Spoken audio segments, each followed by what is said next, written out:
Halo Sobat Dunia Seribu Besar, semoga Sobat selalu diberi kesehatan, panjang umur, dan rizki yang melimpah, amin.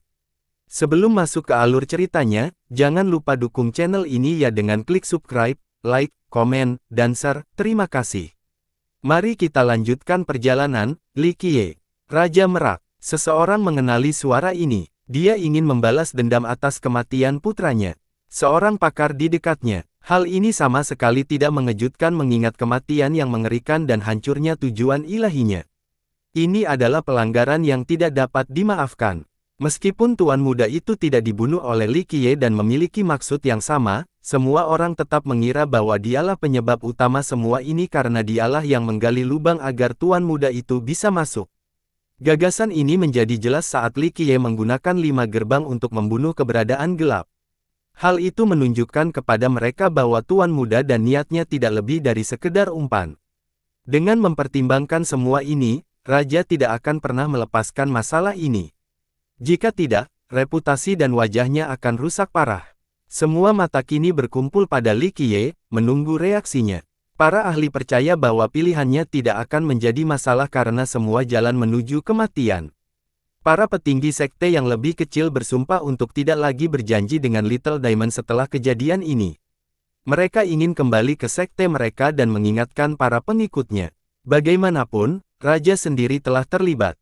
Ini berarti musuh Little Diamond termasuk seluruh dragon. Apakah dia akan menyerah atau melarikan diri? Seseorang bertanya-tanya. Hasilnya akan sama untuk Li Qiye, hanya nasib Little Diamond yang dibahas. Sepertinya aku harus pergi ke naga dan memberi kalian pelajaran, dasar orang-orang bodoh, sebagai pengganti leluhur kalian. Li Qiye memahami tubuhnya dan berkata dengan nada acuh tak acuh. Apa? Para pendengar tidak percaya dengan apa yang baru saja mereka dengar. Tidak ada seorang pun di selatan yang berani melawan dragon di luar Lion's Roar, apalagi memberi pelajaran kepada mereka. Kesombongan seperti itu hanya dapat ditampilkan oleh beberapa sekte di seluruh Skyborder. Sebuah suara geraman menggelegar terdengar dari cengkraman dan membuat gendang telinga mereka sakit. Raja itu jelas-jelas marah. Gerbang naga akan terbuka dan menunggumu. Suaranya memiliki afinitas yang menekan dan membuat orang lain gemetar. Raja memang seorang jenius ulung generasi ini. Meski jaraknya sangat jauh, keilahiannya masih membuat banyak orang ketakutan. Dia gila. Seorang pakar kembali sadar dan berkomentar. Dia sedang mencari kematian. Bagaimana mungkin berlian kecil bisa melawan naga? Seorang murid dengan kekuatan besar berkata, tak seorang pun percaya pada Little Diamond saat lawan mereka adalah dragon. Mengapa dia mencari kehancurannya sendiri? Yang lain tidak dapat mengerti. Seorang pemuda menjawab, baiklah, apakah sudah memutuskan? Li Qiye memiliki 2 harta karun utama saat ini. Mereka bahkan membunuh sesuatu yang merupakan makhluk gelap itu, mungkin dia bisa memanfaatkan dan mengalahkan naga. Anda salah besar. Seseorang dari klan berjanji menjawab, apakah Anda mengira dragon hanya memiliki peacock monarch? Tidak, mereka memiliki banyak leluhur dan senjata terbaik. Misalnya, Space Dragon Emperor sendiri mungkin meninggalkan senjata yang tak terpecahkan, belum lagi leluhur lainnya. Itu benar. Jika dragon dapat dikalahkan oleh 1 atau 2 harta, itu tidak akan dianggap berada pada level yang sama dengan Tiger's Roar. Seorang yang kuat dan berpengetahuan mengangguk. Dia tidak punya peluang sedikit pun, dia dan sektenya akan hancur total. Masalahnya adalah apakah dragon akan cukup marah untuk membersihkan wilayah itu. Seorang anggota klan yang terhormat berkata dengan dingin. Ini memang menjadi perhatian nyata bagi sekte-sekte kecil yang hadir. Mereka bisa menjadi korban yang tidak bersalah jika naga memutuskan untuk menunjukkan kemarahannya.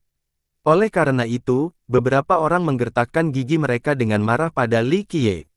Li Qiye mengabaikan mereka dan berkata, sepertinya tidak ada lagi yang bisa dilakukan di konferensi, mengapa kalian semua masih di sini?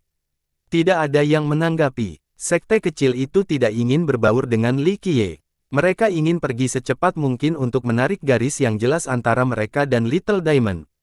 Mengenai kekuatan besar, mereka mengerti bahwa konferensi telah berakhir. Naga kehilangan tuan mudanya dan banyak pengikutnya. Beberapa kekuatan besar juga kehilangan banyak anggota. Mereka tidak berminat untuk bertahan. Ayo pergi. Kekuatan besar pertama pergi dan banyak yang mengikuti. Ini menandakan berakhirnya konferensi sekte segudang. Kami juga akan pergi. Sekte-sekte yang lebih kecil tidak lagi punya alasan untuk tinggal dan menjauh sejauh mungkin dari Li Qiye, memperlakukannya seperti wabah. Dalam waktu singkat, hanya beberapa kekhawatiran yang tersisa. Misalnya, Qi Jinlin dan Jian Qingzu. Tuan, apakah kelompok Anda ingin mengunjungi Lyons Roar? Qi Jinlin mengundang Li Qiye. Para anggota Little Diamond langsung bersemangat dan menatap Li Qiye dengan penuh harap. Selain keadaan itu, mereka ingin sekali mengunjungi Lyons Roar, terutama ibu kotanya. Bagaimanapun, para pihak yang bermitra tentu ingin mengunjungi penguasa selatan. Satu-satunya hal yang menghalangi sebagian besar dari mereka adalah jarak, sehingga mustahil bagi para menerima yang lebih lemah. Oleh karena itu, undangan langsung dari pewaris adalah hal yang terbaik. Ada kemungkinan mereka memasuki ibu kota dan bahkan bertemu dengan klan kerajaan. Takut aku akan bertarung dengan naga sampai mati. Li Qiye tersenyum. Tuan, Anda adalah naga sejati yang terbang tinggi di cakrawala, tentu saja Anda tidak takut pada apapun. Saya hanya ingin menawarkan bantuan saya. Dia berhenti sejenak lalu menatap anggota Little Diamond lainnya. Lyons Roar bertanggung jawab untuk melindungi sekte manapun di dalam perbatasannya, jadi Anda dapat yakin. Dia menjelaskan bahwa meskipun Li Qiye mengunjungi Dragon, dia tidak perlu khawatir Dragon akan mengirim bawahannya untuk menghancurkan Little Diamond. Ini adalah berita bagus bagi anggota Little Diamond. Ini menjamin keselamatan mereka untuk waktu sementara. Pewaris Lyons Roar dapat mewakili kerajaan dan klan kerajaan. Kata-katanya memiliki bobot dan pengaruh yang besar. Oleh karena itu, tidak ada sekte lain di selatan yang berani menyentuhnya. Termasuk naga. Janji itu memang layak dirayakan. Aku penasaran apakah keturunanmu di masa depan akan menentukan dirimu. Li Qiye sangat senang dengan Qi Jinlin. Saya akan berusaha sebaik mungkin mengingat arah Anda dan menyampaikannya kepada Anda, Tuan. Jinlin membungkuk. Tidak perlu seperti itu. Li Qiye menunjuk tangan dan berkata, pencapaian kerajaanmu saat ini adalah berkat perlindungan leluhurmu dan kebijaksanaan keturunan mereka. Jangan khawatir tentang masa depan karena tidak ada yang dapat bertahan dalam waktu ujian. Naik dan turun adalah hal yang tidak dapat dihindari dan alami. Jian Qingzu mengulangi kalimat terakhir itu di dalam hatinya lalu menambahkan, namun, para khawatir seperti kami mencari kehidupan abadi. Gagasan itu bisa membawa bencana. Li Qiye terkekeh, hal ini terutama terlihat jelas bagi mereka yang berada di alam yang lebih tinggi dengan kecerdasan yang tidak memadai. Saya tidak mengerti, bangsawan muda. Tolong beri saya pencerahan. Dia membungkuk dan bertanya. Menariknya, dia tetap menjaga rasa hormatnya meskipun sektenya berselisih dengan Li Qiye. Pemimpin sektenya siap bunuh diri. Sederhana saja, jawabnya, mereka yang mencari kehidupan abadi pada akhirnya akan menjadi monster, melawan tatanan alam dan kehendak surga. Mereka tidak akan mendatangkan apapun kecuali bencana. Raksasa, keduanya tidak menduga jawaban ini. Dalam pandangan mereka, kehidupan abadi berarti pemakaman di bawah tanah untuk waktu yang lama. Mereka termasuk para leluhur kuno yang tak bertanding dan para penguasa. Makhluk-makhluk ini adalah pilar yang tak ternilai bagi sekte-sekte teatas. Memiliki satu di sekitar berarti memiliki fondasi yang tak tergoyahkan. Ini memungkinkan mereka untuk maju. Oleh karena itu, para leluhur zaman dahulu yang kuat menemukan berbagai macam metode agar bisa hidup lebih lama, entah karena alasan pribadi atau demi sekte mereka. Namun, Li Qiye menganggap mereka monster. Ini adalah perspektif yang asing bagi keduanya. Silakan lanjutkan, Tuan. Qi Jinlin menganggap topik ini agak serius. Lyons Roar memiliki beberapa leluhur kuno yang mungkin tertidur di tanah leluhur mereka. Dia sendiri tidak tahu berapa jumlah mereka. Makhluk-makhluk ini diketahui hidup menyendiri dan tidak perlu pada generasi mendatang tentang keberadaan mereka. Mengapa seseorang berusaha mendapatkan kehidupan abadi? Tanya Li Qiye. Jinlin ragu sejenak sebelum menjawab, untuk hidup lebih lama.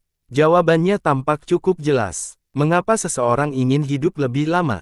Atas dasar apa Anda atau otoritas lain akan meninggalkan segalanya demi hidup lebih lama? Li Qiye tersenyum. Baiklah. Jinlin tidak menjawab. Dia tidak pernah berinteraksi dengan leluhurnya sebelumnya. Mereka tidak pernah memberi tahu keturunannya tentang logika. Jian Qingzu menjawab, orang bijak pasti punya alasan untuk ingin hidup lebih lama. Alasannya berada di luar jangkauan serangga seperti kita. Semuanya ada harganya. Li Qiye menatapnya, harganya sangat mahal ketika seseorang melawan langit karena hal itu akan mengundang murka langit. Berapa harga yang kau bicarakan? Tanya Jin Lin. Sampai pada titik di mana harga tidak lagi menjadi masalah. Dengan cara apapun yang diperlukan. Li Qiye mengungkapkan, bolehkah kau menjelaskan lebih lanjut tentang kemungkinan skenarionya? Qingzu merenung sejenak sebelum cemas sekali. Ia punya kegelapan buruk saat membahas topik ini. Anda sangat cerdas. Katanya, kenyataannya, hal itu melampaui imajinasi Anda saat ini. Apalagi kekayaan intelektual Anda yang paling berani pun tidak cukup berani. Dia memikirkan kemungkinan itu. Dengan cara apapun yang diperlukan. Yang abadi mengikat kepalaku dan mengikat rambutku, memberiku kehidupan abadi. Li Qiye menjawab dengan kalimat yang sudah dikenal luas. Qingzu langsung teringat pada Dewa Dao yang terberkati setelah mendengar ini. Ini adalah ungkapan populer dari dunia fana, tetapi juga dengan tepat menggambarkan pengalaman sang Dewa Dao. Menurut legenda, Dewa Dao yang terberkati mengajarkan 7 mantra kepada dunia. Konon, mantra-mantra ini berasal dari seorang yang abadi. Tentu saja, orang-orang tidak memiliki cara untuk memverifikasi ini. Meskipun demikian, karakter yang terberkati menunjukkan bahwa ia diajari oleh seorang yang abadi. Mungkin saja makhluk abadi itu memang ada, gumam Qi Jinlin. Para kira-kira biasa belum pernah bertemu dengan makhluk abadi sebelumnya. Jadi, tidak ada yang percaya bahwa makhluk abadi itu nyata, atau setidaknya, tidak ada yang percaya di dunia fana. Namun, hal ini tidak berlaku bagi Qi Jinlin. Klan kerajaannya adalah salah satu pasukan tertua di Eight Desoles. Mereka memiliki akses ke informasi yang tidak tersedia bagi orang luar. Ini termasuk cerita tentang makhluk abadi. Faktanya, klan tersebut percaya bahwa beberapa leluhur mereka memiliki hubungan dengan seorang yang abadi sebelumnya. Detailnya masih belum diketahui. Mereka berspekulasi bahwa itu bisa jadi adalah raja tertinggi mereka atau kaisar singa emas. Klan mereka telah ada selama bertahun-tahun bahkan sebelum munculnya Kaisar Singa Emas. Namun pemerintahannya membawa mereka menuju kemakmuran dan membangun fondasi yang kuat. Hal ini menjadikan mereka salah satu kerajaan terkuat di seluruh 8 Desoles. Lyons Roar tidak akan mencapai prestasi seperti sekarang tanpa kepemimpinan dan usahanya. Ia dianggap sebagai pemimpin mereka yang paling sukses, sehingga muncul spekulasi bahwa ia diajari oleh seorang yang abadi. Pihak yang tidak setuju berspekulasi bahwa raja tertinggi adalah kandidat yang lebih mungkin. Ada nuansa khusus di sini. Raja dan kaisar sebenarnya adalah saudara laki-laki dan perempuan. Namun, raja selalu menyimpannya secara terpisah. Dia tidak menunjukkan dirinya bahkan setelah kematian Kaisar Singa Emas.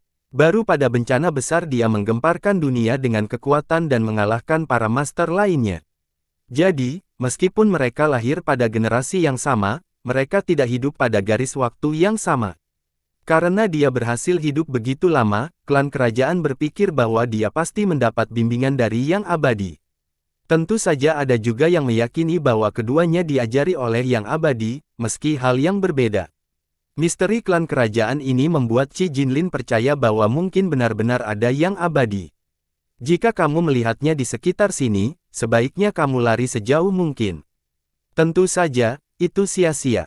Li Qiye tersenyum padanya. Lari. Jinlin tidak membayangkan jawaban ini, bukankah seharusnya aku meminta yang abadi untuk mengarahkanku? Jian Qingzu, di sisi lain, telah memikirkannya sepanjang waktu dan tidak menemukan hal ini sebagai sesuatu yang mengejutkan. Makhluk abadi sejati adalah makhluk yang tidak dapat dijangkau. Bahkan para penguasa Dao harus menghormati mereka. Yang sebenarnya terjadi adalah kemunculannya akan menyebabkan keheranan dan kekacauan yang meluas. Setiap teman di dunia akan berlari ke arah makhluk ini, berharap dapat mengubah nasib mereka. Legenda Dewa Dao terberkati sangat terkenal, bertemu dengan seorang abadi dan diajari sepanjang. Dia akhirnya menjadi Dewa Dao paling cemerlang dalam sejarah. Siapa yang tahu apakah makhluk yang ditemuinya itu abadi atau tidak? Keakuran tidaklah penting, yang penting hanyalah inti cerita. Bertemu dengan makhluk seperti itu akan memungkinkan seseorang untuk bangkit seperti naga sejati, menjadi tokoh sejarah yang hebat. Godaan untuk bertemu seperti itu tidak dapat ditolak. Dalam kasus ini, Li Qiye sepenuhnya tidak setuju dan menyuruh mereka lari sejauh mungkin, sehingga Jinlin kebingungan. Misalnya ada seekor semut yang mencoba memanggil kakimu, apa yang akan kamu lakukan? Li Qiye memandang dan bertanya. Hancurkan saja. Dia langsung berkata dan sesuatu yang terlintas di kepalanya. Dia langsung mengerti tetapi tidak menyukai hasilnya. Kami adalah semut, gumam Qingzu. Di mata para pemenang yang luar biasa, mereka memiliki bakat dan kekuatan yang sempurna. Sayangnya, belum lagi para dewa sejati, bahkan para master top saat ini memandang mereka seperti semut. Jadi, jika semut ingin mengganggu mereka, mereka tidak akan ragu untuk menginjaknya. Oleh karena itu, mengapa seorang yang benar-benar abadi mencoba mencapai mereka yang berada jauh di bawah mereka? Jawabannya cukup jelas, ini hanyalah khayalan orang bodoh. Itu bukanlah hasil terburuk. Li Qiye berkata, lagi pula, tidak semua orang ingin menginjak semut karena mungkin ada koloni semut yang sedang menunggu penyebarannya. Mereka mungkin tidak ingin membunuh atau membakar semua semut karena mereka tidak begitu bosan. Jadi, hal yang sama juga berlaku bagi makhluk abadi. Wei Qiao, yang tadi menjawab, bertanya. Jawabannya adalah tidak ada yang abadi di dunia fana, seperti kolam ikan yang tidak memiliki hiu. Li Qiye tersenyum. Begitu juga, Wei Qiao mengerti. Hiu adalah raja laut. Banyak makhluk udara yang akhirnya menjadi makanan mereka. Dia menyamakan hiu dengan makhluk abadi dan menyadari esensinya. Saat mereka tenggelam dalam pikirannya, Li Qiye teringat akan gerbang dan lampu. Ia memberikan gerbang itu kepada tetua Hu dan berkata, harta karunia ini dapat menyegel surga selamanya. Aku akan memberikannya kepada berlian kecil karena takdir telah mempertemukan kita. Petik 2 tanda seru petik 2. Tetua Hu tidak dapat menerima gerbang tersebut meskipun itu untuk seluruh sekte, bukan hanya dirinya sendiri. Dia melihat dengan jelas betapa kuatnya gerbang itu saat Li Qiye menghancurkan eksistensi kegelapan. Belum lagi rekan-rekan mereka, bahkan kekuatan besar pun mungkin tidak memiliki sesuatu yang begitu menakjubkan. Kemurahan hati Li Qiye membuatnya tercengang. Ambillah, anggap saja ini hadiah dari takdir. Ucap Li Qiye dengan santai. Butuh beberapa saat bagi tetua Hu untuk menenangkan diri. Ia memerintahkan para murid untuk berlutut. Ia pun melakukan hal yang sama dan bersujud, kami tidak akan pernah melupakan kebaikan dan kemurahan hati yang ditunjukkan hari ini, Master Sekte. Mereka merasa sangat bersyukur atas pemberiannya.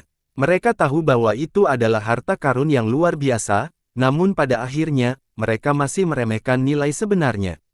Qi Jinlin dan Jian Qianzu saling bertukar pandang. Keduanya dapat melihat bahwa Li Qiye tidak memiliki hubungan yang dalam dengan Little Diamond. Meskipun demikian, ia tetap memberi mereka hadiah yang sangat berharga.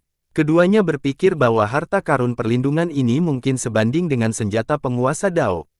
Meskipun berstatus mulia, mereka tidak mampu memberikan hadiah yang begitu berharga kepada sembarang orang.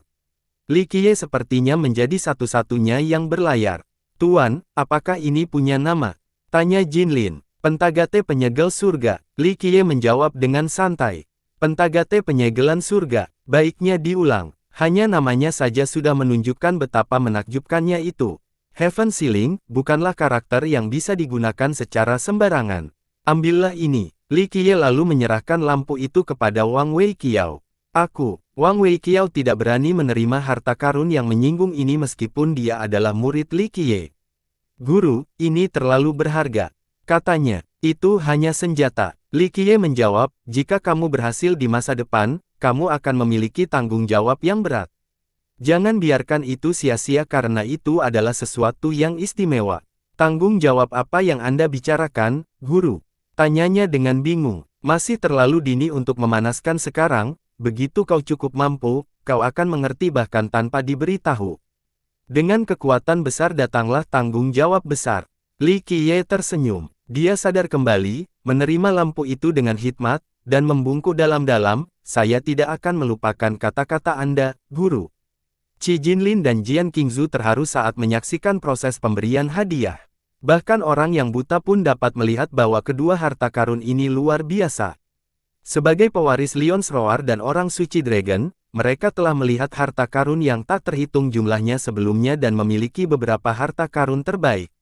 Mereka bertanya pada diri mereka sendiri apakah mereka dapat menunjukkan kemurahan hati yang sama kepada orang-orang yang mereka cintai dan teman-teman terdekat. Mereka perlu berpikir dengan hati-hati mengingat besarnya harta karun tersebut. Sayang, Li Qiye sama sekali tidak ragu melakukannya. Seolah-olah kedua harta itu adalah harta yang biasa saja. Ada dua kemungkinan penjelasan, Li Qiye mempunyai terlalu banyak harta atau dia tidak terlalu memikirkan kedua harta ini. Bagaimanapun juga, mereka terkejut karena hal itu menunjukkan betapa luar biasa dia, jauh di atas nenek moyang mereka. Baiklah, saatnya mengunjungi naga. Setelah memberikan harta karun itu, Li Qiye mencium tubuhnya sambil tersenyum. Nada bicaranya yang santai sangat kontras dengan keseriusan komentarnya. Meskipun Dragon menyambut semua pengunjung, hal ini tidak berlaku bagi Li Qiye. Semua orang percaya bahwa dialah dalang di balik kematian tuan muda mereka dan niat pemimpin sekte mereka. Lebih dari 1000 murid juga gugur. Terlebih lagi, Raja Merak juga menyatakan bahwa Li Qiye harus meminta maaf atau menghadapi kehancuran total. Jadi, kunjungan ini adalah untuk meminta maaf atau berjuang sampai akhir. Yang terakhir jelas merupakan pilihan dan pertempuran itu dapat mengejutkan seluruh Skyborder. Orang yang sedang dalam posisi sulit saat ini adalah Jian Qingzu. Li Qiye jelas merupakan musuh Dragon. Apakah dia mengira dia seperti itu? Siapapun dari Dragon pasti akan marah dan menunjukkan ekspresi dingin padanya. Di sisi lain, dia tetap tenang dan sepertinya masih bertekad untuk berteman dengannya. Dia jelas telah menarik garis batas antara masalah pribadi dan masalah sekte. Apakah Anda ingin mengunjungi kota iblis terlebih dahulu? Saya akan dengan rendah hati membantu, bangsawan muda. Ajaknya, kota setan. Li Qiye memandang sambil tersenyum. Itu adalah cabang kedua dari naga dan sama terkenalnya dengan benteng. Mereka dapat dianggap sebagai fondasi naga. Qi Jinlin menjelaskan, saya dari cabang ini dan saya benar-benar yakin kami akan menyambut Anda, bangsawan muda. Katanya, Nona Jian, hatimu terlalu rendah. Jinlin berkata, klanmu adalah pilar utama bagi naga dan memiliki banyak bakat dan pengaruh. Katakan saja apa yang ada di pikiranmu, kata Li Qiye. Bangsawan muda, konflik antara kamu dan naga bermula dari kesalahpahaman, bukan kebencian atau balas dendam. Pemimpin sekte kami tidak tahu siapa kamu, jadi aku menawarkan diri untuk berbicara di hadapan pemimpin sekolah, menjelaskan seluk-beluknya, dan meringankan situasi. Dia memanfaatkan kesempatan itu. Dia berhenti sebentar lalu melanjutkan, jadi, saya dengan hormat meminta Anda untuk mengunjungi kota iblis terlebih dahulu untuk melihat seperti apa naga itu. Menurutnya, jika dia datang ke ibu kota, pertengkaran akan langsung terjadi. Itu akan membuat mediasi hampir mustahil. Jika itu orang lain, mereka tidak akan cukup peduli untuk menyelesaikannya dengan damai. Bagaimanapun, seorang cengkeraman yang melawan naga adalah tindakan yang cukup bunuh diri, terutama seorang master sekte yang tidak penting. Orang suci lainnya akan menganggap Li Qiye sombong dan bodoh. Qingzu tidak setuju jadi dia lebih memilih jalan damai, berharap dapat meyakinkan guru sektenya. Kenyataannya, tidak ada hal baik yang bisa didapat dari sini, setidaknya di permukaan. Dia, wanita suci dari naga, ingin berbicara atas nama musuh. Ini tidak pantas dan bisa dianggap dikhianati. Bahkan jika dia berhasil meyakinkan pemimpin sekte, reputasinya akan tercoreng. Secara keseluruhan, risikonya tidak seimbang. Meskipun demikian, dia memilih melakukannya karena dia yakin bahwa hal itu lebih bermanfaat bagi Dragon. Kamu pintar, sangat langka di Dragon saat ini. Beberapa orang percaya bahwa mereka tidak terpecahkan sekarang dan dapat melakukan apa saja. Sungguh bermimpi. Kata Li Qiye, apakah itu jawabannya ya, bangsawan muda? Dia bisa melihat perubahan dalam nada bicaranya dan menjadi senang, saya akan pergi sekarang juga ke benteng naga dan berperan sebagai mediator. Ya, Li Qiye tersenyum dan menatap tajam, meskipun beberapa keturunan naga bodoh, aku akan memberi naga kesempatan karena kepintaranmu sehingga yang lain tidak akan mengatakan aku terlalu kejam. Setelah mengatakan itu, dia memutar tangannya. Terima kasih, bangsawan muda. Aku akan pergi sekarang juga. Gadis yang gembira itu membungkuk dan mengucapkan selamat tinggal kepada Jinlin sebelum pergi. Saya harus kembali ke ibu kota, Tuan. Jinlin merasa menyesal karena tidak bisa membawa Li Qiye kembali ke Lion's Roar. Jika Anda membutuhkan jasa saya di masa mendatang, silakan beritahu saya. Para anggota Little Diamond merasa bingung. Mereka tidak tahu mengapa pewaris Lion's Roar bersikap begitu sopan terhadap pemimpin sekte mereka. Pergi. Li Qiye kemudian menatap ke arah Lion's Roar. Saya mungkin perlu mengunjungi Lion's Roar untuk menemui seseorang. Kau punya teman di Lion's Roar?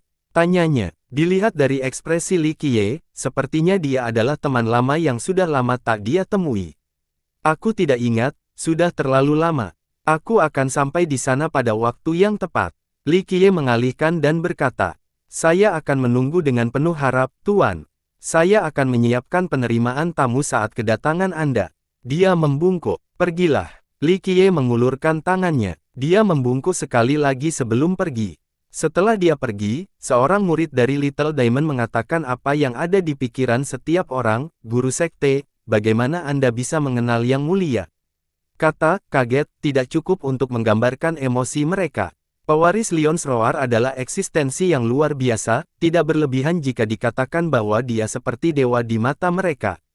Anggota sekte kecil akan merasa terhormat hanya dengan melihat pewaris, apalagi berbincang dengannya.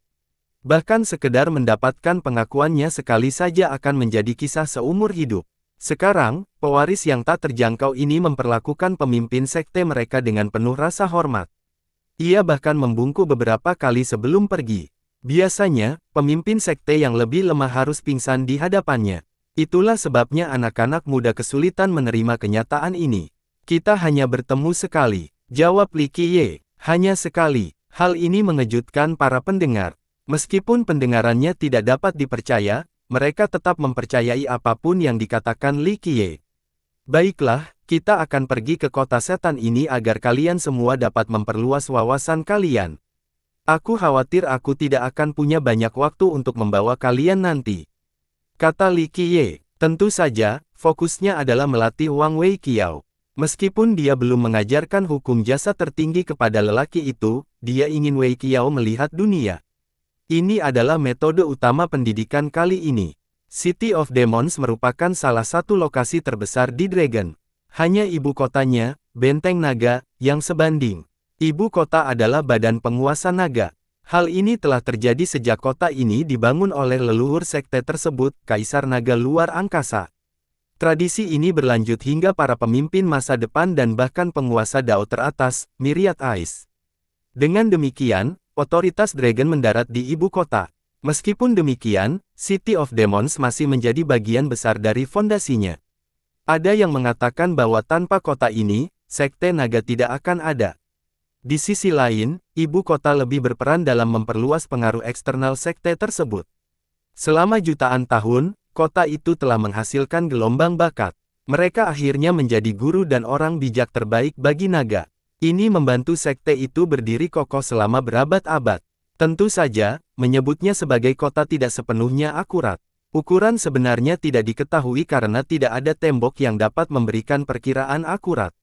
Jika seseorang berdiri di atas titik pandang yang tinggi, mereka akan melihat jajaran gunung yang tak berujung. Puncak-puncak menjulang di antara awan-awan sementara beberapa jurang tidak memiliki dasar yang terlihat. Sungai-sungai dan urat-urat tanah yang megah juga dapat terlihat. Arsitektur yang mengagumkan dibangun di alam liar ini. Beberapa istana di puncak gunung memungkinkan seseorang keluar ke halaman dan seolah-olah menyentuh bintang-bintang. Istana-istana ini tampak seperti rumah orang-orang abadi karena awan dan kabut putihnya. Rantai Dao yang menghubungkan istana-istana ini dan berfungsi sebagai jembatan, sehingga menggambarkan pemandangan kota terapung. Lebih banyak lagi yang dibangun di sungai dan tetap stabil meskipun diterjang ombak yang ganas. Seluruh area itu dipenuhi dengan kehidupan dan setan. Ini bukanlah alam pembohong meskipun tampak seperti itu. Tempat ini menjadi tempat berkumpulnya para iblis terbesar di selatan. Orang bisa melihat iblis di mana-mana, baik di jalanan yang ramai maupun di puncak-puncak yang hijau, iblis ular dengan ekor yang panjang, iblis harimau dengan cakar tajam di seluruh anggota tubuhnya, iblis banteng dengan kepala manusia dan tubuh seperti binatang, Trin.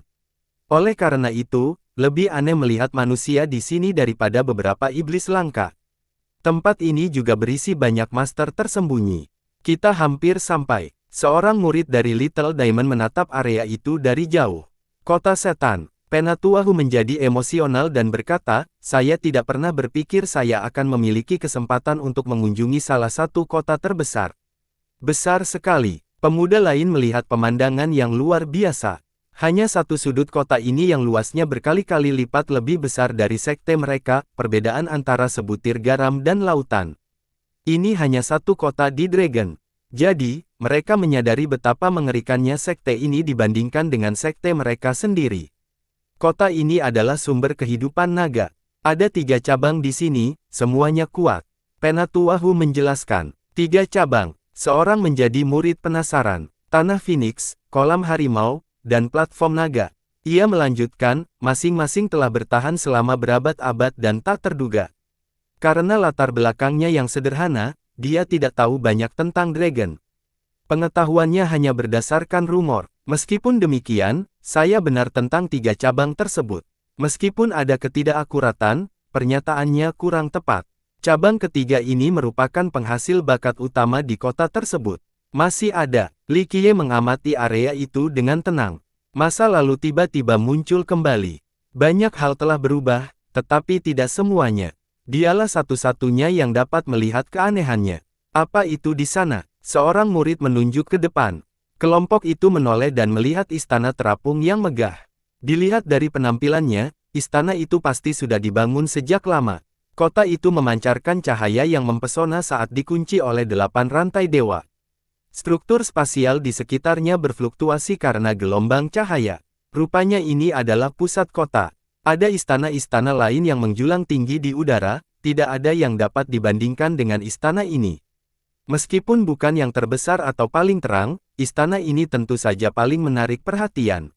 Siapapun yang melihat ke langit akan melihatnya terlebih dahulu. Itu adalah raja sementara yang lainnya hanyalah rakyat. Istana alam iblis. Tetua Hu memasang ekspresi serius. Apakah itu harta karun? Tanya yang lain. Saya tidak yakin. Tetua Hu menggelengkan kepalanya, menurut catatan, itu sangat penting bagi naga. Salah satu legenda menyatakan bahwa itu dibangun oleh nenek moyang mereka. Yang lain mengatakan bahwa itu terkait dengan pertempuran besar. Pertempurannya luar biasa. Murid itu menjadi penasaran. Saya tidak tahu detailnya, ini terjadi di antara 2 eksistensi teratas, mungkin ada penguasa Dao yang terlibat. Penatuahu tersenyum kecut. Hal ini langsung menarik minat kelompok tersebut karena melibatkan seorang penguasa Dao. Feng Qi dan Jiu Bian. Li Qiye membuka istana dan berkata, Feng Qi dan Jiu Bian. Kelompok itu belum pernah mendengar nama-nama ini sebelumnya. Istana ini memang istimewa bagi naga. Ada 2 penjelasan, yang pertama adalah bahwa Kaisar Luar Angkasa Naga menyeretnya kembali ke sini dari alam luar. Spekulasi kedua menyatakan bahwa istana ini terkait dengan asal-usul 3 cabang. Catatan sejarah berisi informasi tentang pertempuran sebelum era Kaisar Naga Luar Angkasa, pertempuran yang cukup hebat untuk mengguncang 8 Desoles. Salah satu petarung adalah makhluk tertinggi. Dia hidup di zaman kuno dan bahkan Dewa Dao Laut Pedang dan terberkati tidak dapat dibandingkan dengannya. Namanya adalah Feng Qi, tidak ada informasi lain yang ditulis tentang asal-muasal usulnya. Disebutkan bahwa ia memulai debutnya sebagai penguasa Dao pada usia 9 atau 10 tahun, sesuatu yang benar-benar mencengangkan. Karena kurangnya bukti, beberapa orang percaya bahwa dia bukanlah seorang Dao Lord. Legenda Feng Qi, seorang penguasa Dao berusia 9 tahun. Ini tidak dapat dilakukan, generasi mendatang juga tidak mengetahui asal-usul-usul dan hukum jasanya. Hanya 2 hal yang terulang dalam catatan sejarah. Pertama, dia adalah seorang gadis bernama Feng Qi. Kedua, dia memang berhasil menaklukkan dunia tanpa perlawanan di usianya yang baru 9 tahun.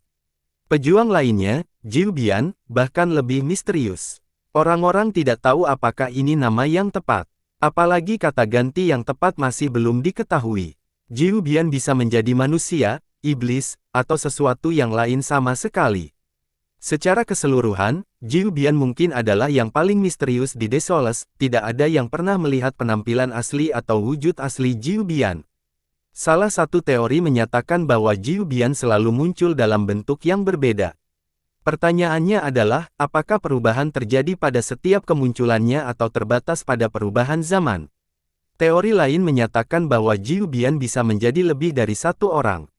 Mereka bisa saja berasal dari satu garis keturunan dan akan memiliki penerus yang berbeda di setiap zaman. Mungkin Jiu Bian bukanlah nama yang tepat. Karakter-karakter ini mungkin pertama kali direkam karena makhluk itu telah muncul 9 kali dengan 9 penampilan yang berbeda. Kisah paling mengesankan tentang Jiu Bian adalah bagaimana ia memperdalam seorang penguasa Dao sebelumnya. Kisah ini juga belum meyakinkan tetapi tetap menjadi bukti kekuatan. Feng Qi dan Jiu Bian adalah orang asing yang tidak memiliki perseteruan, setidaknya sejauh pengetahuan orang-orang.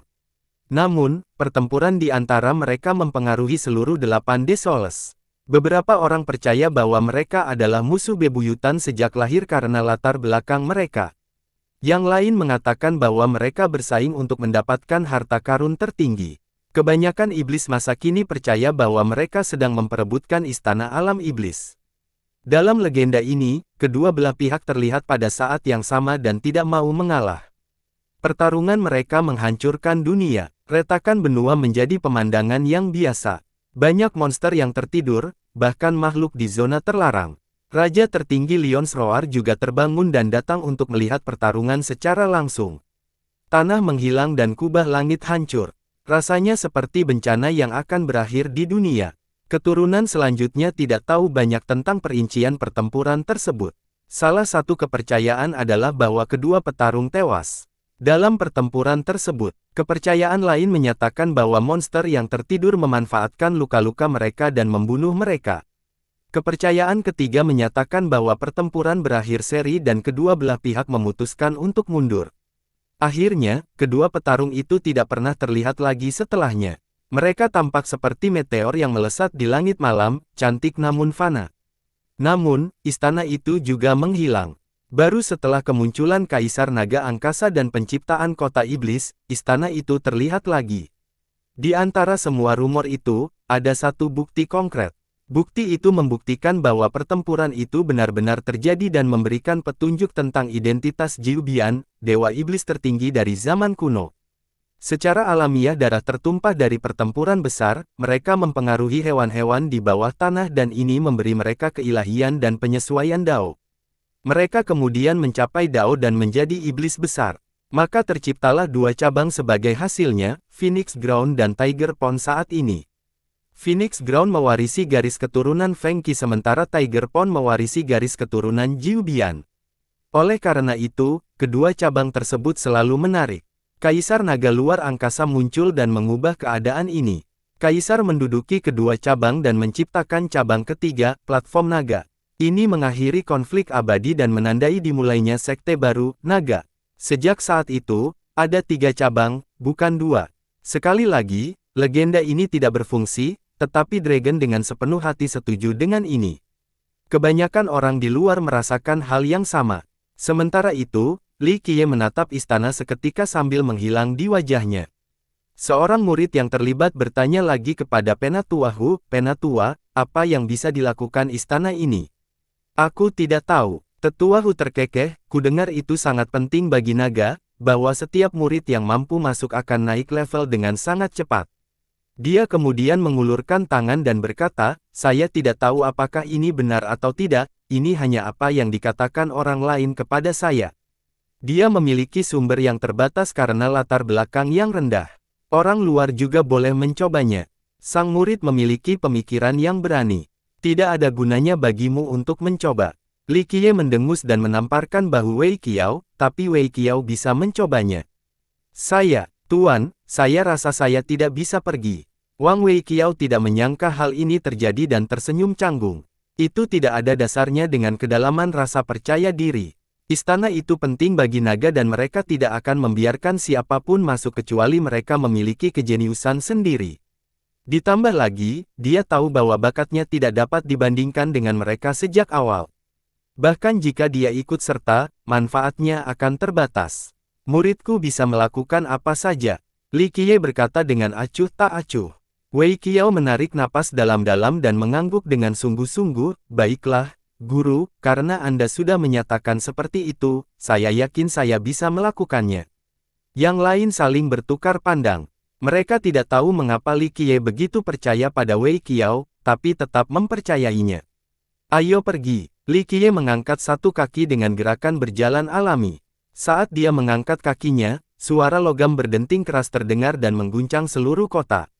Gempa tersebut tentu saja mengejutkan kejadiannya.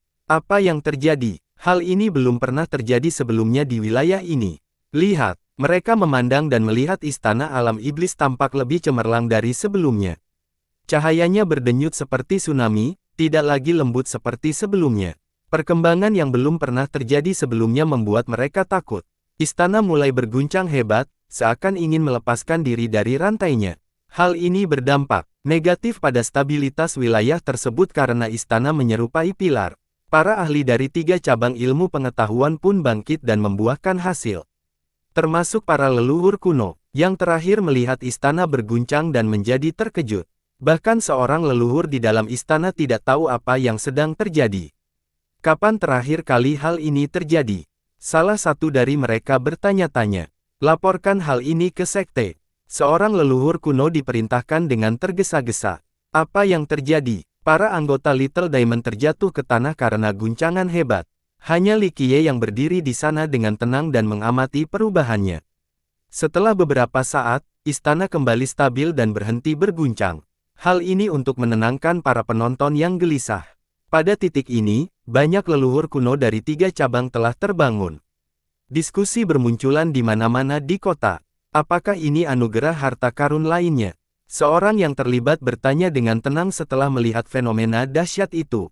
Meskipun kedamaian telah kembali ke kota, orang-orang tidak dapat menahan diri untuk tidak membicarakan masalah ini karena dianggap penting. Mungkinkah itu senjata tertinggi, atau hukum jasa yang tidak dapat diubah? Seorang rekan menambahkan, pemberian harta karun tidak memiliki fenomena seperti ini. Seorang ahli yang lebih tua dari generasi sebelumnya menjawab, ini belum pernah terjadi sebelumnya. Seorang leluhur dari salah satu dari 3 cabang bergabung dalam percakapan, saya yakin ada alasan mengapa hal seperti ini terjadi. Para leluhur teratas menyadari bahwa fenomena yang mengesankan tersebut memiliki tingkat signifikansi yang setara. Tentu saja, diketahui apakah ini merupakan berkah atau bencana yang masih belum. Bukankah ada fenomena yang terjadi ketika Myriad Ice Dao Lord memasuki istana saat itu?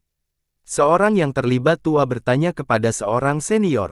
Si senior menggelengkan kepalanya sebagai jawaban, memang tertulis begitu, sebuah fenomena terjadi ketika penguasa muda Dao masuk, tapi tidak seperti ini. Ya, tidak sebanding dengan kata pun. Seorang leluhur menjawab, perbedaannya sangat drastis. Terlebih lagi, saya tidak akan menyebutnya sebagai fenomena setelah melihat yang ini. Menurut catatan kami, kemampuan luar biasa menguasai Dao muda itu memungkinkan masuk ke istana. Namun, cahaya istana semakin terang, tidak ada yang seperti gempa dahsyat yang kami alami sebelumnya.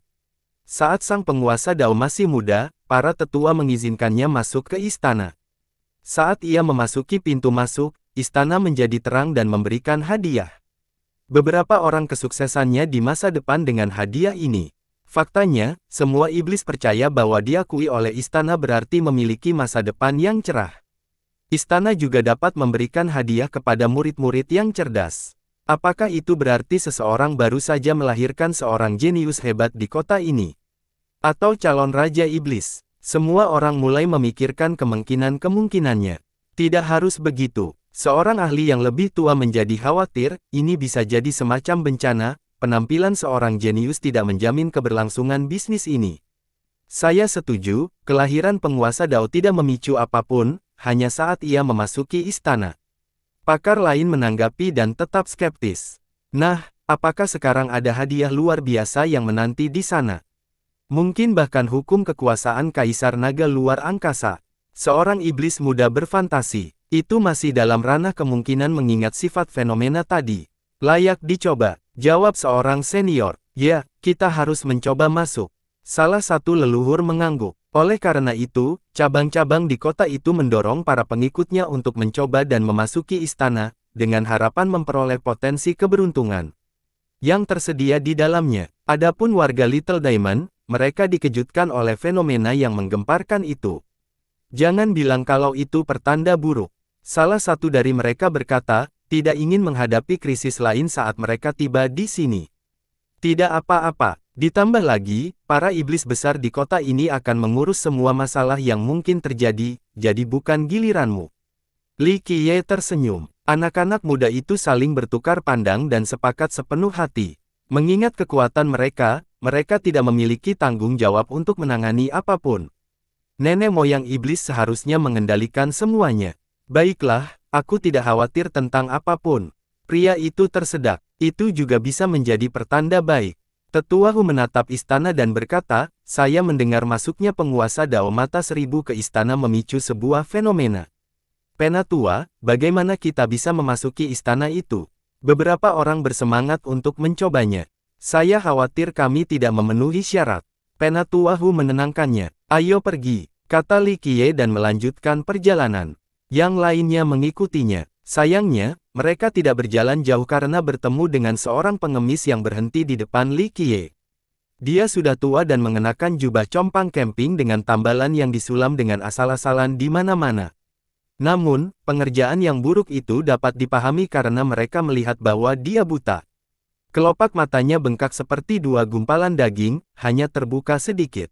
Siapa yang tahu seberapa parah kebutaannya, jika dia dapat melihat garis-garis ketika cukup dekat.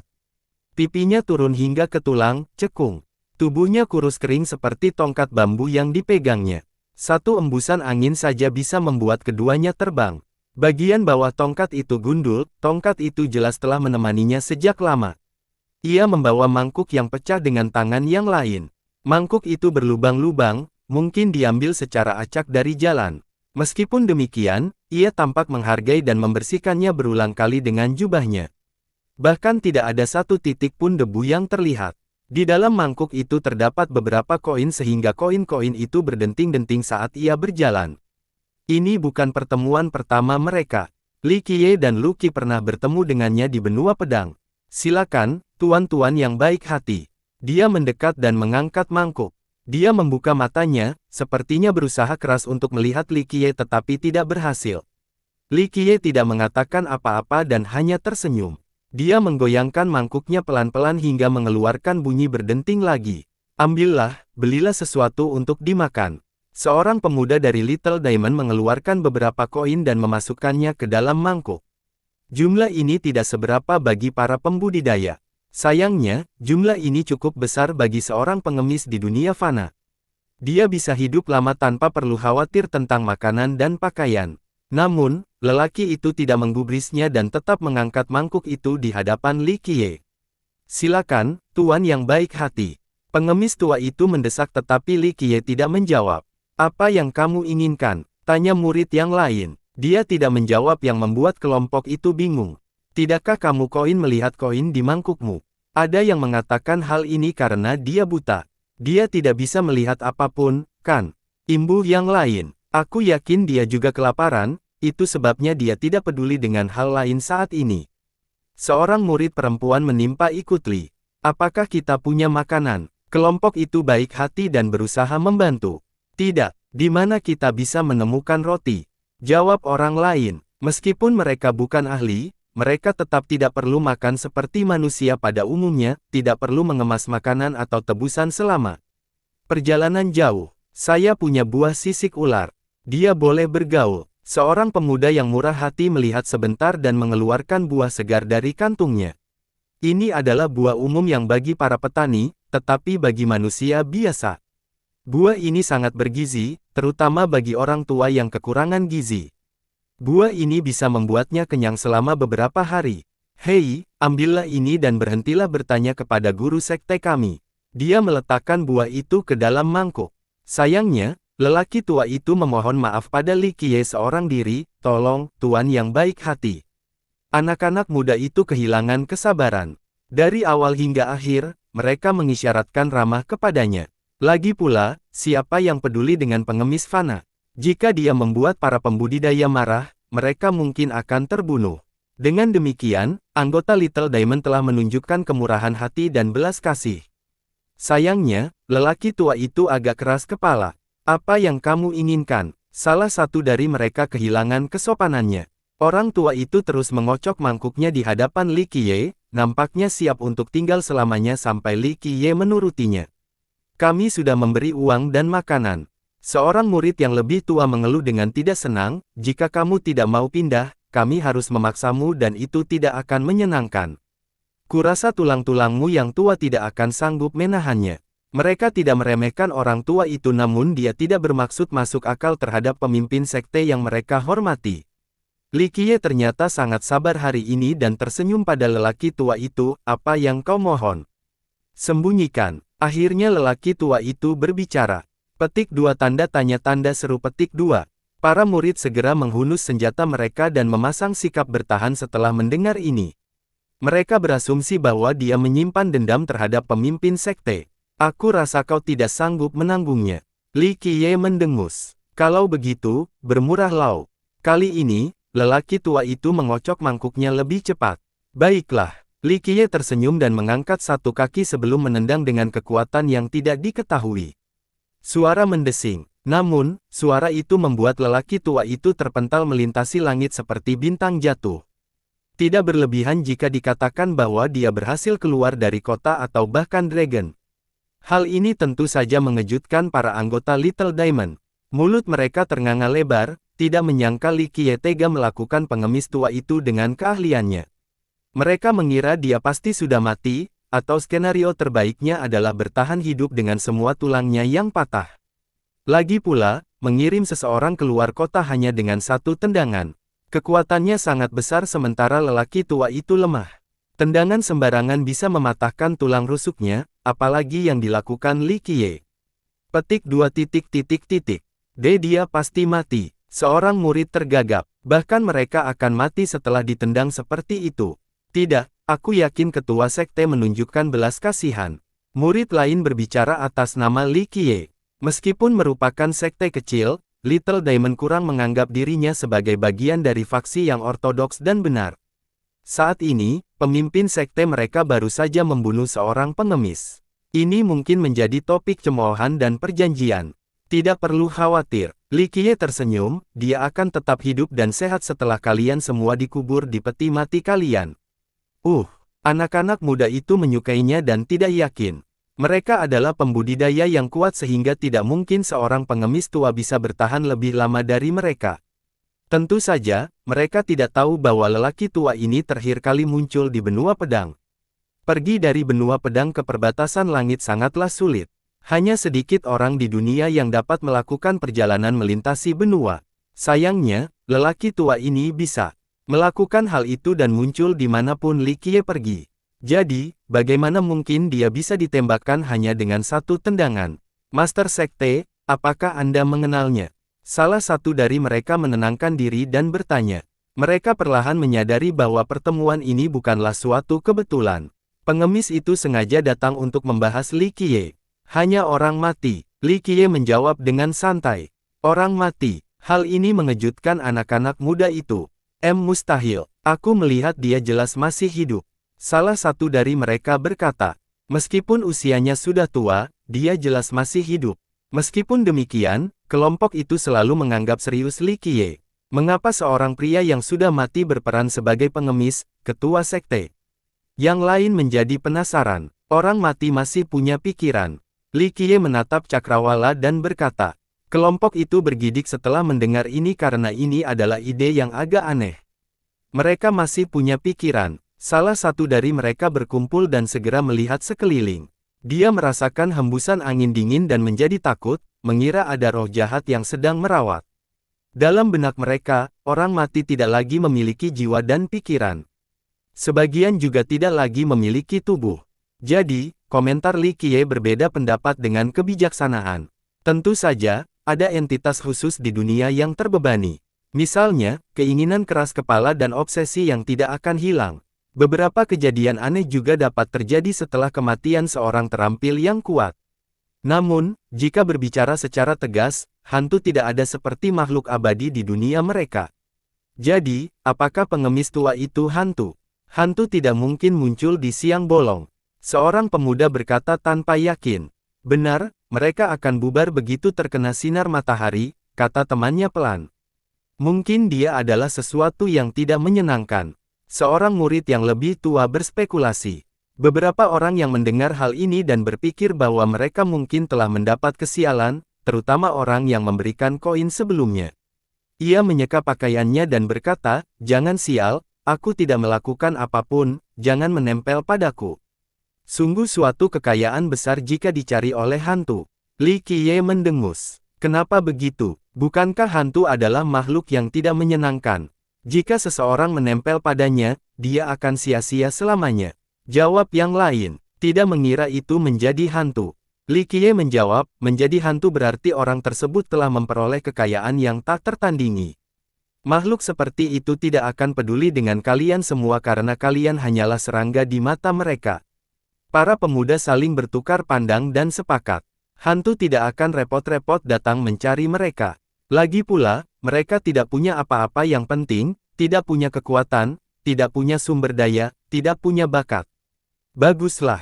Seorang pria menghela nafas lega dan berkata, "Kurasa tidak semuanya buruk menjadi orang biasa." Tuan Sekte, mengapa dia mencarimu? Seorang pemuda menjadi penasaran. Jelaslah bahwa pengemis tua itu tidak datang untuk mengemis dan hanya datang untuk Li Qiye. Li Qiye tersenyum dan terus maju tanpa menjawab. Kelompok itu mengikuti tetapi mereka tidak bisa melangkah jauh lagi. Seorang pejalan kaki tak diundang lainnya datang, seorang wanita menggoyangkan pinggulnya lebih dari yang diperlukan saat ia berjalan ke arah mereka. Jika dia wanita cantik, gaya berjalan seperti itu akan sangat memanjakan mata. Sayangnya, dia kelebihan berat badan. Anehnya, lemaknya juga tidak goyang. Dia tampak sangat tegap dan berkulit kecoklatan. Orang akan berasumsi bahwa dia bekerja sepanjang tahun di sebuah peternakan. Sebenarnya, usianya baru 18 atau 19 tahun, tetapi penampilannya sudah menunjukkan usianya. Rambutnya panjang dan hitam. Sayangnya, rambutnya dicampur menjadi kuncir dua dengan gaya yang tidak menarik. Yang terburuk, dia ditutupi dengan lapisan riasan tebal yang berbau menyengat. Bukanlah suatu kesalahan jika ia berpenampilan biasa-biasa saja jika ia tidak memakai riasan apapun dan memiliki gaya yang lebih sederhana. Sayangnya, ia juga mengenakan gaun bermotif bunga yang mencolok. Kombinasi ini benar-benar merupakan serangan visual. Dia tampak seperti gadis desa yang menambahkan kehidupan kota, sesuai dengan gayanya. "Oh, suamiku, akhirnya aku menemukanmu."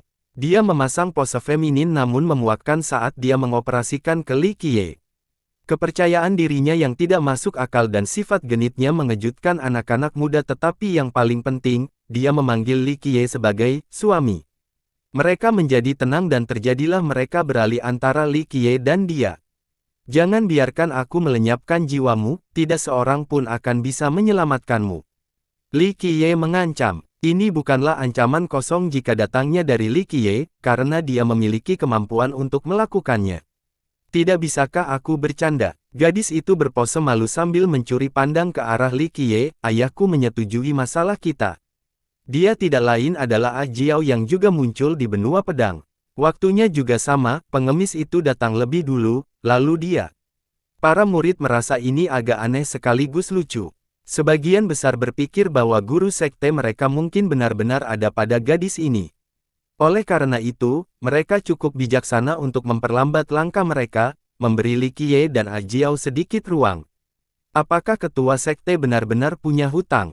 Salah satu dari mereka berbisik. Murid lain langsung tidak setuju, menurutku tidak seperti itu. Lagi pula, siapa yang sebenarnya layak menikah dengan guru sekte kita? Jaga ucapanmu. Tetua Hu menegur, tidak ingin mereka berspekulasi. Meski begitu, dia juga merasa aneh. Pertama, dia adalah seorang pengemis, sekarang seorang gadis yang kelebihan berat badan. Ini terasa agak aneh. Li Qiye mengabaikan gosip di belakangnya dan hanya fokus pada Ah Jiao. Dia tersenyum dan berkata, "Lantas nih, mas kawinnya berapa? Aku yakin mas kawinnya akan banyak, katakan saja kata-katanya."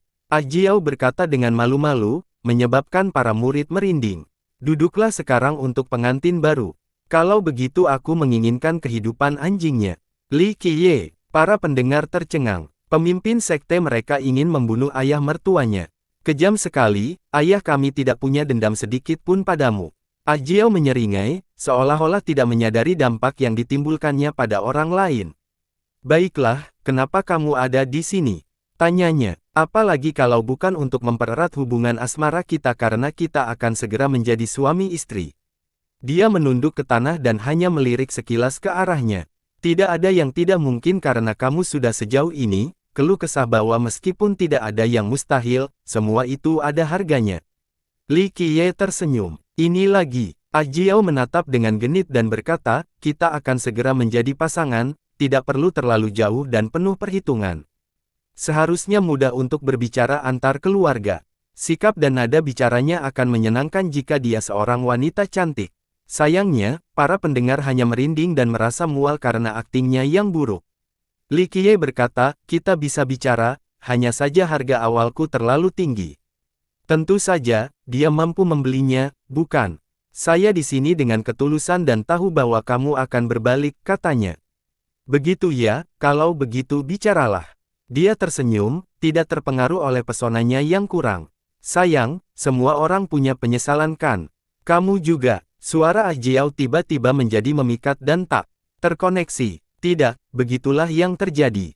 Li Qiye membukakan matanya. Ayah saya bertanya, bagaimana jika Anda bisa memaafkan penyesalan masa lalu? Katanya, teruskan, aku tertarik. Li Qiye tidak terkecuali dan pastinya memiliki penyesalan dalam hidup. Contohnya, orang mati yang hidup kembali. Tampak ada cahaya surgawi yang berkelebat dalam kedalaman matanya. Para murid di belakang mendengarnya dengan jelas. Pertama, Li Qiye berbicara tentang pengemis tua yang sudah meninggal. Sekarang, gadis ini berbicara tentang kelahiran kembali. Mereka menganggap pembicaraan ini agak pribadi dan sensitif sehingga mereka memutuskan untuk menjauh dan berhenti menguping. Selalu ada orang yang dirindukan. Apa yang akan dilakukan seseorang hanya untuk mendapatkan kesempatan mengucapkan selamat tinggal. Ucapannya lirih, seakan-akan sedang mengingat dan merenung. Benar, pandangannya menjelajahi sungai waktu sebelum berhenti pada keadaan tertentu. Mungkin seseorang telah menunggunya selama bertahun-tahun. Sayangnya, ia terus melangkah maju dan sosok itu akhirnya menghilang. Saya sempat berpikir untuk kembali setidaknya untuk mengatakan sesuatu. Sayangnya, hal itu tidak pernah terjadi dan menjadi penyesalannya. Sudah terlambat untuk melakukan apapun karena waktu telah mengubah semuanya menjadi debu. Satu-satunya obat untuk ini adalah perjalanan waktu atau kelahiran kembali. Bagaimana kalau kita bisa menghidupkan kembali debu? Dengan begitu, kamu bisa mengumpulkan serpihan-serpihannya lagi dan tidak lagi merasa menyesal. Katanya dengan nada menggugah. Bukan berarti saya tidak bisa melakukannya. Ada metode untuk kelahiran kembali. Dia tersenyum. Bukan berarti dia tidak bisa melakukannya, tapi dia tidak boleh melakukannya. Begitu juga ya. Jadi, setidaknya kamu sudah memesan, katanya. Bagaimana jika aku melakukannya? Jawabnya. Tawaran ini sepertinya tidak cukup untuk mengejutkan Li Qiye. Saya tidak meragukan kemampuan Anda dalam melakukannya. Dia tertawa anggun, menyelaraskan dengan alam sebelum melanjutkan, tetapi, saya yakin akan ada kekurangan dalam proses Anda. Anda juga tahu itu, prosesnya tidak akan sama seperti sebelumnya. Dan dia mengaku mampu melakukannya. Dia tahu apa maksudnya, tidak masalah asalkan kamu setuju. Angguk saja dan kamu akan bisa kembali ke sumbernya. Dia berkedip, begitukah? Ada hal-hal yang tidak bisa kita hindari, bahkan jika kita memiliki kendali penuh. Itu tidak mungkin. Dia tidak setuju. Tidak ada yang membahas tentang melompat keluar, tetapi ada penggantinya. Anda tidak perlu khawatir tentang hal itu dan sebaiknya fokus saja pada bagaimana Anda dapat menyesali penyesalan masa lalu. Ayah saya bisa melakukannya. Dia menjelaskan lebih lanjut. Mengerti, dia tidak meremehkan kemampuan ayahnya. Ada kemungkinan besar mengatakan yang sebenarnya. Jadi, apa jawabanmu? Nada suaranya kembali menjadi main-main. Waktu pada akhirnya tidak meninggalkan jejak. Bahkan jika seseorang mencoba untuk menebus kesalahannya, itu tetap tidak akan sama. Itu bukan masa lalu dan bukan orang yang sama. Dia merawat. Jangan khawatir, serahkan saja pada ayahku. Karena dia berani berjanji pada dirinya sendiri, saya yakin tidak akan ada masalah. Kamu akan dapat kembali ke masa lalu yang sama seperti sebelumnya tanpa menimbulkan gejolak apapun. Dia setuju. Pandangannya kembali ke masa lalu dan keberadaannya tampaknya telah kembali juga. Waktu masih mengalir di sekelilingnya tanpa gangguan meskipun ia melanggar aturan. Ini memang menggiurkan. Akhirnya dia keluar dari kondisi ini dan berkata, "Jadi itu penjelasannya ya." Matanya berbinar. Tidak banyak hal di dunia ini yang mampu menggoda Li Qiye. Selain itu, ia hanya perlu berusaha dan membayar harganya, baru ia bisa mendapatkan apa pun. Jadi, harta dan hukum yang tak dipertandingkan tidaklah cukup. Namun, mengesampingkan penyesalan masa lalu mungkin ceritanya berbeda. Tidakkah terlalu mudah jika hal ini saja sudah cukup untuk menggerakkan saya? Ucapnya datar. Saya tahu. Dia mengangguk, ini hanya hal pertama dari banyak hal yang menunjukkan bahwa kami tulus. Selama Anda setuju, kita bisa bernegosiasi lebih lanjut. Tidak. Ia memegangi kepalanya, kondisimu sangat baik, tetapi itu tidak cukup. Hatiku terbuat dari baja dan telah memutuskan untuk melupakan masa lalu. Ini tidak dapat dihindari dalam perjalanan, baik seseorang adalah iblis atau abadi, sebuah ujian yang harus diatasi. Dia mengerti maksudnya. Para penguasa dan makhluk tersembunyi dalam kegelapan telah mengalami hal ini sebelumnya. Akibatnya, hati mereka menjadi keras baja. Mereka akhirnya membuat pilihan yang berbeda di jalan yang panjang tetapi tak seorang pun ingin melanjutkan kisah masa lalu. Baiklah, kalau begitu beritahu aku apa yang kau perlukan. Ujarnya, permintaanku tidak masuk akal, hanya ada satu. Saya tidak perlu mengutarakannya karena Anda sudah tahu. Jawabnya sebelum menatap langit. Rupanya dia sudah berdiri di ujung terjauh. Ekspresinya menjadi serius karena dia tahu permintaan itu, tidak perlu kata-kata mengingatnya. Bersambung.